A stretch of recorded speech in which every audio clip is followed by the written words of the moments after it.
Welcome to the new part of the book, Hyperfocus: How to Work Less and Achieve More by Chris Bailey.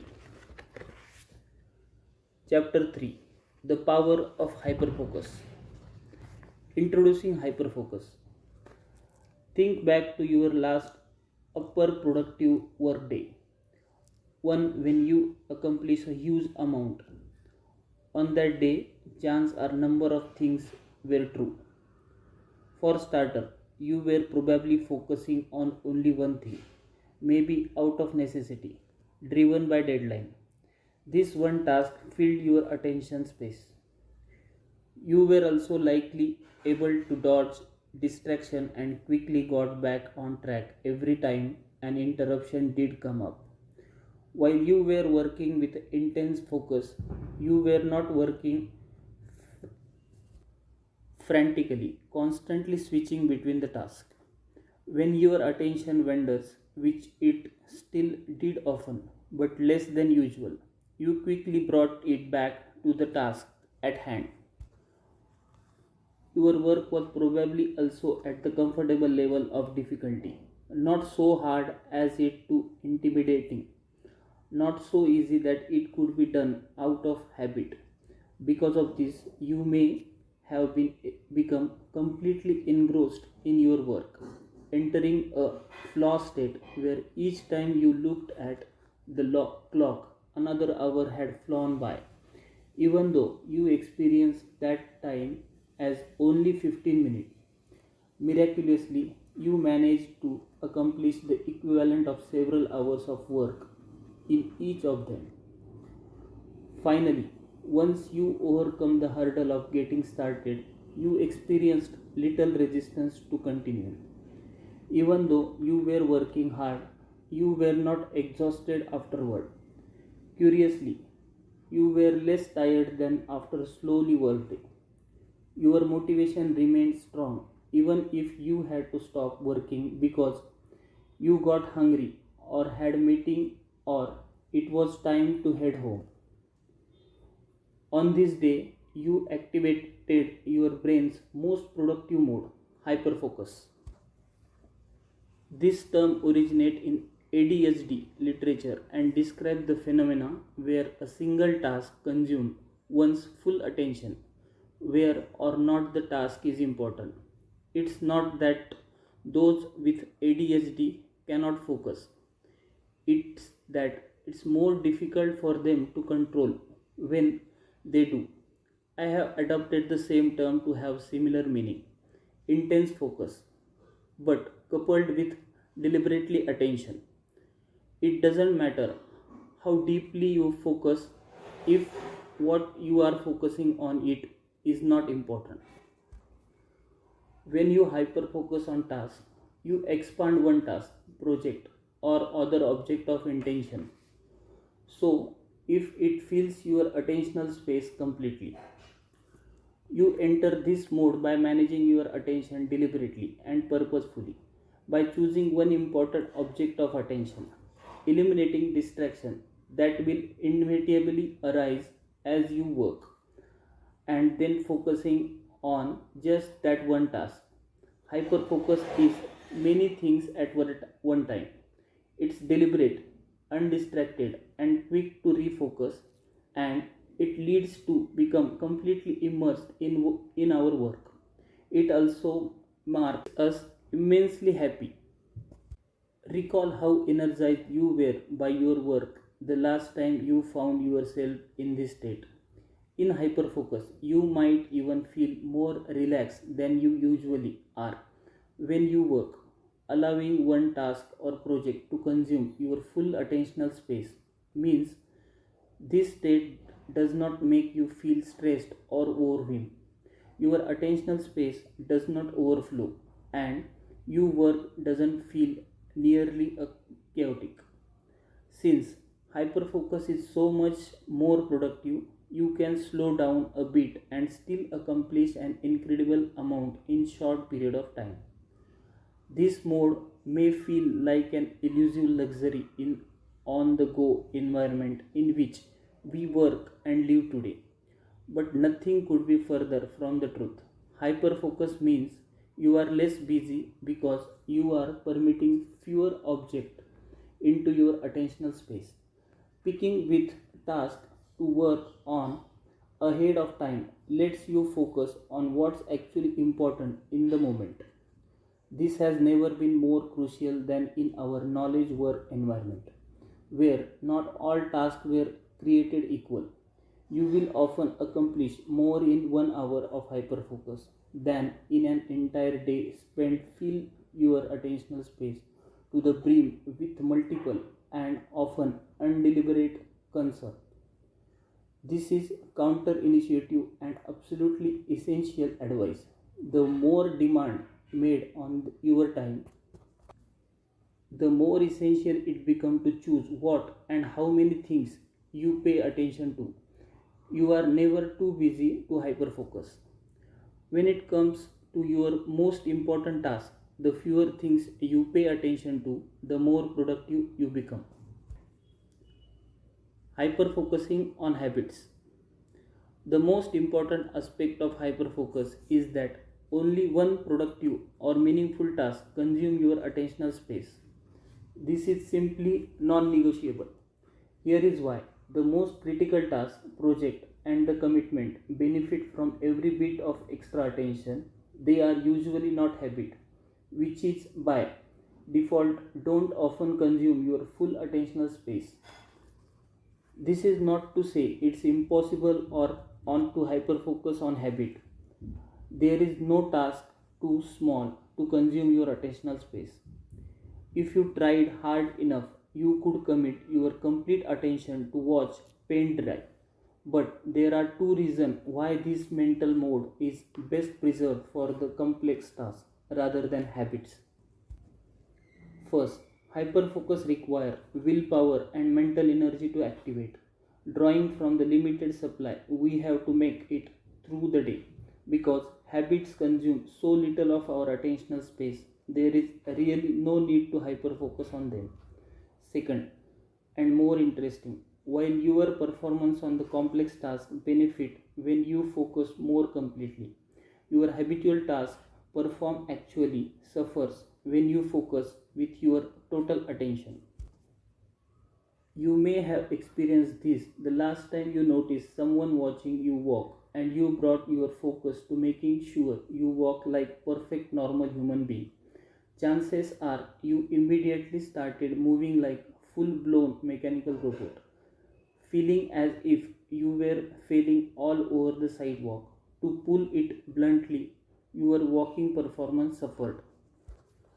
This effect is purely due to what in psychological circle is known as the spotlight effect, where you think everyone's watching you when really they could not care less.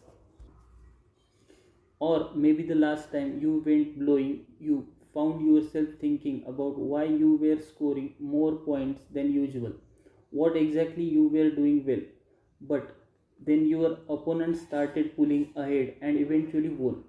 You choked and your performance suffered by your bringing your full attention to a game you usually play out of habit. Studies analyze skilled typists found this same phenomena.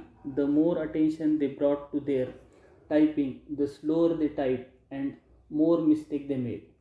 When doing such a habitual task, it's best to not focus completely on what you are doing. Save your hyper focus for your most complex tasks, things that will actually benefit from your complete attention, such as writing a report, mapping your team's budget, or having a meaningful conversation with loved one. A few marvelous things happen when you do so.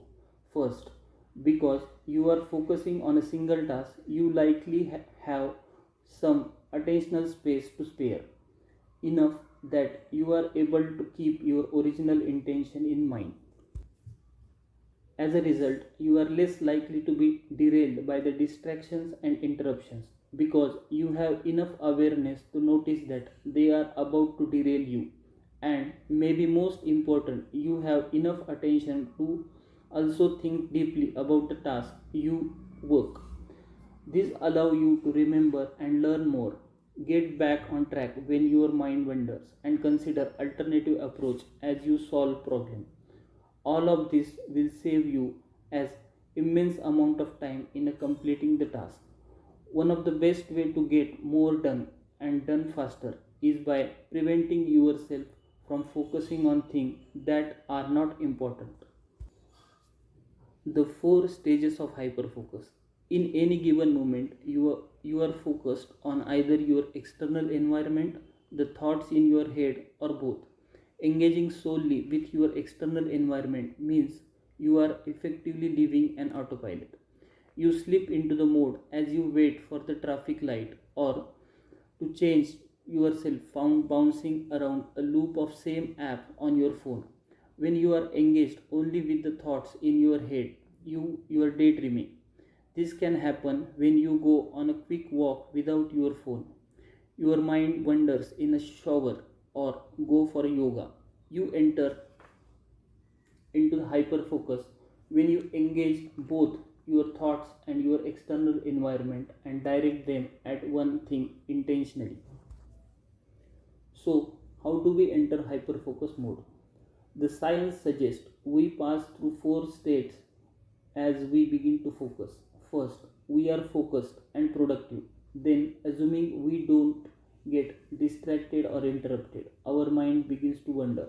Third, we make note of this mind wandering. This can be a while, especially if we don't frequently check what is consuming our attentional space. On average, we notice about 5 times an hour that our mind has wandered. And fourth, we shift our focus back to our original project of attention. The four stages of hyperfocus are modeled on this framework. To hyperfocus, you must 1.